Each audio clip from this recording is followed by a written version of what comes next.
Critics pouncing on Democrats for a week of muddled messaging. That included several moments that went viral for all the wrong reasons. Mike Emanuel's got a look at that live in D.C. What happened, Mike? Hello. Bill, good morning. There are a number of examples of why critics suggest it's been a rough week for Democrats. For one, House Democratic leader Hakeem Jeffries explaining why his members didn't support blocking transgender athletes. What Democrats opposed was unleashing sexual predators on girls throughout the United States of America. Then there was President Trump's joint address where Democrats were determined they would not cheer anything. That included a young man whose late father, a veteran and police officer, had inspired him to serve. President Trump announced he would achieve his dream attending West Point, a touching moment. They also didn't cheer the 13-year-old boy with brain cancer who has always wanted to be a police officer, and the president announced he would be an honorary Secret Service agent. I don't know why we can't fully celebrate. I mean, I have a 13-year-old myself, and I mean, thank God she's never had cancer, but I think that's something we could all celebrate that. And I think it was a touching moment.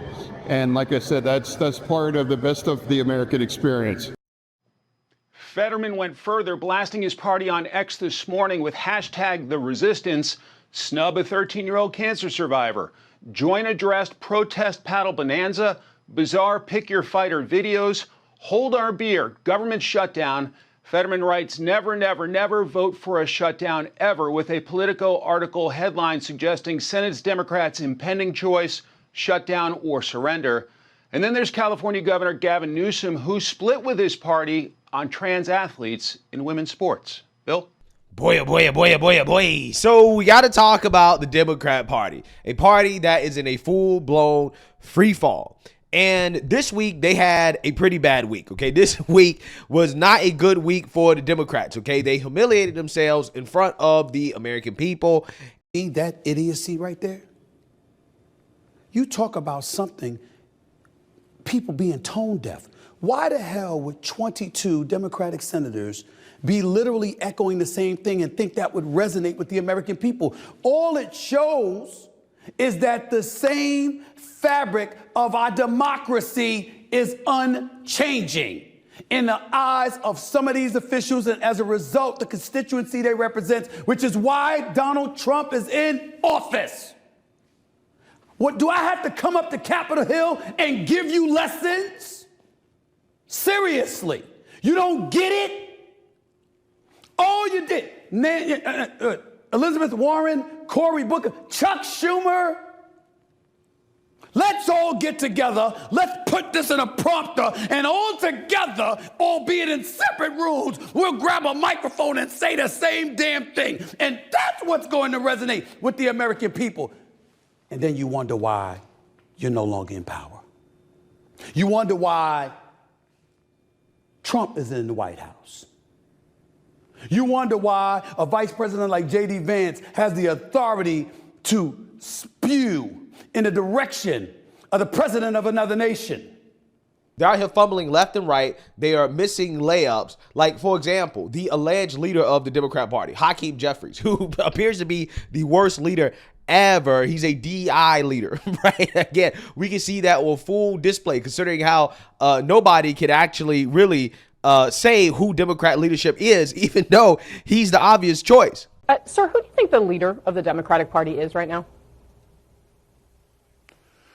I think the voting public right now is what I would say, and I keep telling that. We're not going to have a charismatic leader ride in here and save us from this. And I would argue that the Tea Party, as it arose out of the ACA, well, where was that charismatic leader? It was John Boehner and Mitch McConnell, and a whole bunch of angry folks at town halls that had members of Congress like myself answering questions. So when people are looking around, where's the leaders or whatever, they are going to organically step up. And what I said our job is, of people who do have power to enact things, we damn sure better be doing it. Yeah. And we better be out there standing alongside them. That's what we need to do. The one thing complete and total disrespect towards Hakeem Jeffries, who, again, like I told you guys, is out here missing layups. For example, Gavin Newsom pretended to be a reasonable person, a somewhat sane individual, by coming out here and saying that the issue of trans athletes in women's sports is an issue of fairness, right? It's about fairness. Now, he didn't really take a real stance on this issue, okay? He just said something that was like the bare minimum, right? Obvious statement that you can make. Truth about this whole trans issue. And Hakeem Jeffries was confronted on Gavin Newsom's comments, and this dude just fumbled, right? He just missed a wide open layup. I want to ask about California Governor Gavin Newsom's comments saying that Democrats were in the wrong for allowing transgender athletes to compete in female and girls sports. What is your response to that after Democrats had opposed the women and girls in sports? I haven't seen his comments. What Democrats opposed was unleashing sexual predators on girls throughout the United States of America. Yeah, this is just a wild response, okay? This is what you say when you have nothing to say, okay? When you are afraid of the woke mob, you say stuff like this, okay? Something that is completely irrelevant to the question. Like, what is this dude talking about? He says, we oppose unleashing sexual predators across the United States on young girls. And I'm like, okay, what are you talking about?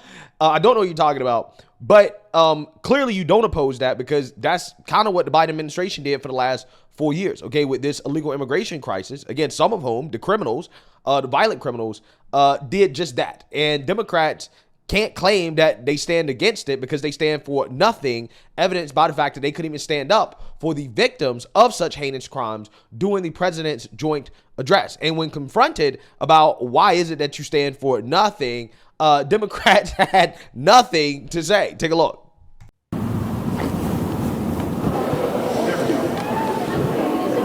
Senator, how's it going?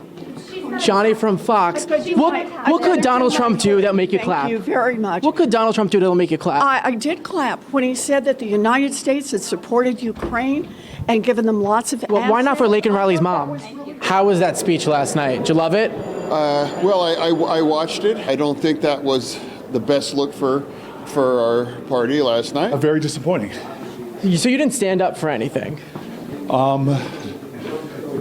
The president got before the American people, didn't talk about how he could drive down grocery prices. Senator, why weren't you standing yesterday for anything? Very important hearing right now on anti-Semitism. But you didn't stand for anything at the speech last night. I don't know what you're talking about, where you got that information. Well, there was nothing the president had to say. Laken Riley's mom, you didn't stand for her. Factual or truthful or anything like that. We applauded.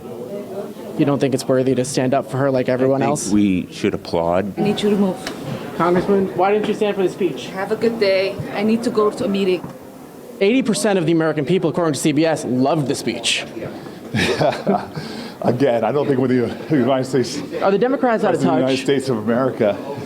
Forgive me for voting here. Forgive me for being out of breath. I don't know what speech they were watching. They were watching the president's speech, Senator. Really? It wasn't worth watching. Why was Al Green so disrespectful? You got to ask Al Green. So I just pulled up to Congressman Al Green's office, went inside, see if he wanted to talk, because he did a lot of talking at the joint address, but they shooed me away. Yeah, so again, it is humiliating to the Democrat Party, the fact that they stand for nothing at all. Okay, literally they stand for nothing except Trump derangement. That's it. Trump derangement and woke ideology. And this has made a complete and total clown show out of the Democrat Party. But the clown show doesn't stop, because apparently Democrats think that it is a good idea to post cringy videos on social media to try to seem as if they are serious opposition to Trump. Because again, that's what they stand for, being in opposition to President Trump. And again, that leads Democrats to do very, very, very stupid things.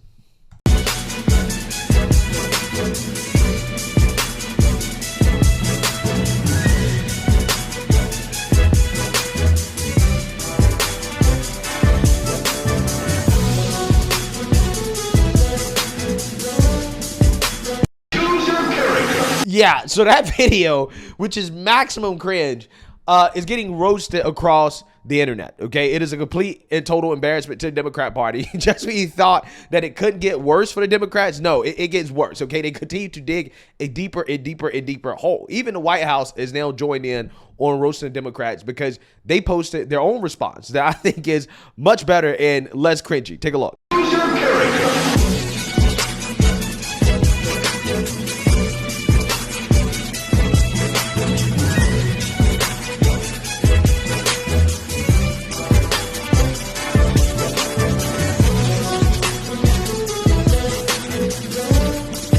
Yeah, I agree. America chose its fighters last year, right? I think that America and the Democrats, right? The actual Democrats have rejected their own party when it comes to their fighters, okay? They are weak as hell, okay? The Democrat Party is extremely weak. So again, ads like this, man, they're just walking into more mockery. They're walking into more humiliation, more embarrassment. I don't know who's leading the Democrat Party right now, okay? They are a party without a leader. Clearly, everybody's just doing their own thing, and none of it is working, okay? They're literally throwing things at the wall to see what sticks, but nothing is sticking for them, right? I've never seen anything like this. This should be studied in the history books. The downfall of the Democrat Party should be studied in political textbooks, okay? It should be studied in history classes, okay? I'm so serious. We've never seen anything like this. This collapse of the Democrat Party is insane, right? This is historic, what has happened to this party. So with that being said, you know it's bad because even CNN's liberal journalist, Abby Phillip, is not feeling the Democrats and their Choose Your Fighter video. Congresswoman, that TikTok trend, I don't even know where to begin. I'm not sure why this is necessary. I mean, there is like serious stuff happening in this country, but that seems to be just inviting ridicule. Yeah, this is actually a great point because if what you're telling us is that Trump is Hitler, he's a dictator, that things about to get so bad and everything is so terrible, okay, he's ruined the country and blah, blah, blah, blah, blah. Yeah, this doesn't seem to be the tone that is appropriate for that type of threat. These cutesy TikTok videos do not convey the type of threat that Democrats claim that President Trump is. Okay, if anything, Democrats are sending mixed messages. Again, this is why the strategy isn't working. They don't look like a serious party with a cohesive message. Okay, they're all over the place. They're very, very, very sloppy. And they just look disorganized, okay, dysfunctional. And that's what Democrats have put on for the American people to see this week, right? That is the takeaway. The Democrat Party is disorganized and dysfunctional. They don't know what to do. Versus President Trump, you can agree or disagree with what he's doing, but at the very least, it seems as if he's doing something, right? At the very least, it seems as if he's trying to fulfill his campaign promises. And I think that's why his approval rating is much higher than the Democrat Party at this point, right? Again, the optics of what President Trump is doing, agree or disagree with it, versus the Democrats right now, it's like night and day. It's very night and day. So when you think about TikTok as a trend, we are trying to reach out to different people and different voters. And the woman who produced this is an influencer with 7 million followers. So this is lighthearted, it's fun. And every time you do something creative, you're going to get criticism, right? But I actually applaud them for trying to do something different. And here's the reality. 7 million followers, whether you think it's cringe or you like it, we're on CNN on a Thursday night, and we're talking about it on national TV. But I guess my question is, to what end? I don't get it. Like, I don't get it. I mean, maybe you will get 7 million eyeballs, but what is the point? I am not accustomed to helping your party do anything. Yep. But let me give you some advice. This was the dumbest thing I've ever seen. And if you read the comments today, Lord have mercy. Look, scrambling for new social media and communication strategies is not a replacement for fixing what's actually wrong. Your party has a 21% approval rating right now, congressional Democrats. Well, let's talk about fixing what's wrong. Donald Trump is doing nothing for the American people. And he has a 50% approval rating. But he's doing nothing for the American people. And so he's not lowering the cost of living. He tells lies. Fix the policy and leave the gimmicks behind. Yes, and let's fix policy. Okay, again, this is classic Democrat move here. When confronted with the reality, which is that, hey, this video right here just really is an embarrassment for the party. It shows you how unserious they are, how much of a joke they are. They're a complete and total clown show. The first thing she does is that she defaults to talking about Trump. And that's just not going to work for Democrats. It's just not going to.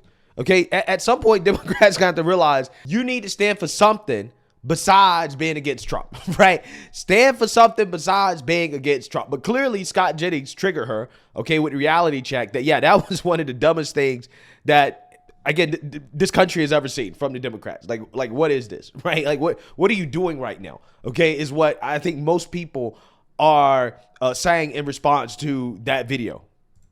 Let me finish here. Let the Congresswoman respond to that, because I think the underlying what Scott is saying is this question of the party itself has a trust issue with its own voters, frankly. Right. So what is being done about that? So as we look at trust issues with the Democratic Party, there are a lot of things happening. Remember, the Democratic Party is a very large tent with diverse people. We have people saying, do something. We have some people saying, you've gone too far. We have to stay focused on what is important right now to the American people.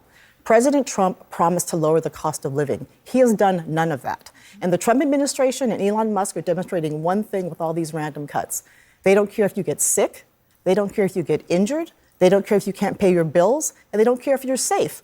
All these random cuts they're making in all these departments that they don't even hardly know very well are hurting the American people. How is putting veterans out of work lowering the cost of living? How is taking away food from children lowering the cost of living? How is kicking women off of health care who get Medicaid lowering the cost of living? So I know that these things are distractions that we're talking about, but why won't Donald Trump deliver on his promises? Because he lies. That's why. They're doing nothing to support the American people. Why would or should the American people trust Democrats to lower the cost of living after the last 4 years? We have created more jobs. No, cost of living. You brought it up. You said Trump's not delivering. I just want to know why we should trust Democrats who skyrocketed inflation. Why would I trust you? I don't think it's why would I trust you? I don't think it's about. You all won. Yeah. So now fix it. You said you were going to fix it. We're doing it for 40 days. Okay, right. But you're trying to take a victory lap for the CHIPS and Science Act, for all these investments coming into the United States. So you're either going to take credit or not. Donald Trump is a president. He promised a lower cost of living. He is cutting jobs across the board from civil servants who have to support their families. You believe in government jobs. You want more government jobs. No, actually, I want jobs that actually help people. Do you know what civil servants do? They keep our air clean.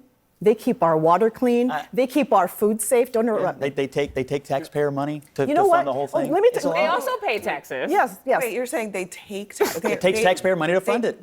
It does. But they're employed by this is the Democratic plan. They are more employed. government They are jobs. for the American people, and they're not getting rich off of it. That is the Democrat plan, right? More government jobs is a Democrat plan. Now, later today in another video, I'm going to talk a little bit deeper about what's going on with the economy. But yeah, I mean, Scott Jennings is right. All these people can beg for President Trump to lower prices, but they don't actually really want prices to be lowered, right? None of these people actually really want that to happen, because what it takes to actually lower prices is something that these people are, like, they're actively rooting against, right? They're rooting against it, because what you have to do, okay, if you actually really want to beat inflation, is that you're going to have to cut spending. And Democrats right now are boohoo, whining and crying. They're kicking and screaming and crying about the Republicans doing that, right? About the possibility of Republicans cutting spending, okay? They haven't done it yet, right? But about the possibility of it. And yes, we have to downsize the government, because the Joe Biden economy, it was a fake economy that was propped up by government spending with these fake government jobs that were created by the government, okay, not the private sector. And we're going to talk a little bit more about that in a later video. But just understand that the Democrats have nothing, right? For all of the complaining that they're doing, they have 4 years, okay, to fix the problem. They couldn't do it. In fact, they made the problem worse. So nobody cares what they have to say in regards to the economy, because they broke it, and it's going to take time to fix what they broke. Let's not forget, yes, Donald Trump and the Republicans won. Yeah. But the Democrats severely lost. And you're digging your hole But deeper, you're saying especially severely? in a week. Excuse me. Especially in a week after the debacle of what happened during the president's speech, the embarrassment. I don't know who's creating this strategy, but believe me, no one is getting on board. The Democrats have lost. I would argue the Democrats are far more exclusionary. If you don't agree with them, you're canceled. If you say something inappropriate, you're out. And there's never a coming back in. The Democrats have told the American people, you agree with us, or we don't want you. For their money these days. Exactly. That is what the Democrat Party is about. Look at what's happening to Gavin Newsom right now. The dude is getting a ton of backlash for saying the bare minimum, for acknowledging reality when it comes to trans athletes in sports. Okay, he is getting major backlash from the Democrats just for saying the basics. Again, it's a fascinating thing to behold. But again, as long as these individuals, if their only response is but Trump to everything, then, hey, they don't have much hope at all, okay? And they're going to continue to embarrass themselves because they're Trump deranged, and Trump derangement causes cognitive impairment, okay? The Democrat Party is a cognitively impaired party, right? This is why Joe Biden was the nominee for their party, right? This is why Kamala Harris was a nominee for their party. Again, they're cognitively impaired, and they have absolutely no clue what's going on or what to do. So let me know what you guys think. Make sure you like, comment, and subscribe. Most importantly, share a Black conservative perspective. Peace.